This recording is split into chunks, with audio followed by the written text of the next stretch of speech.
যেটা হয়েছে rape tape সব জায়গায়ই হয় যেটা হয়েছে রেপ টেপ সব জায়গায়ই হয় যেটা হয়েছে রেপ টেপ সব জায়গায়ই হয় কিন্তু লোকেদের কর্তব্য মানে দেখুন আই গেস এই যেটা হয়েছে রেপ টেপ সব জায়গায়ই হয় কিন্তু কলকাতার বাংলার মতো এত প্রতিবাদ কোথায় হচ্ছে?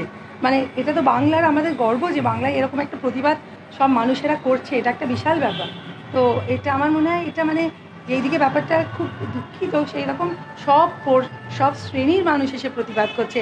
তাদের আজকেও আমরা তাসের দেশ করছি, ওটাও একটা রবীন্দ্রনাথের প্রতিবাদের সুর। তো এই আর কি, তো এর জন্য আশা করছি তাড়াতাড়ি জাস্টিস পেয়ে যাবে। যেমন লোকেদের কর্তব্য মানে দেখুন আই গেস এই যেটা হয়েছে রেপ টেপ সব জায়গায়ই হয় কিন্তু কলকাতার বাংলার মতো এত প্রতিবাদ কোথায় হচ্ছে?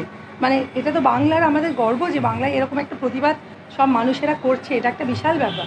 তো এটা আমার মনে হয় এটা মানে যেইদিকে ব্যাপারটা খুব দুঃখিত সেই রকম সব শ্রেণীর মানুষ এসে প্রতিবাদ করছে। তাদের আজকেও আমরা তাসের দেশ করছি, ওটাও একটা রবীন্দ্রনাথের প্রতিবাদের সুর। তো এই আর কি, তো এর জন্য আশা করছি তাড়াতাড়ি জাস্টিস পেয়ে যাবে। আমাদের ভিডিও ভালো লাগলে লাইক এবং শেয়ার করুন। কমেন্ট সেকশনে গিয়ে জানান আপনাদের মতামত। আরও ভিডিও পেতে আমাদের চ্যানেল সাবস্ক্রাইব করুন এবং প্রতি মুহূর্তে খবরের আপডেট পেতে প্রেস করুন বেল আইকন।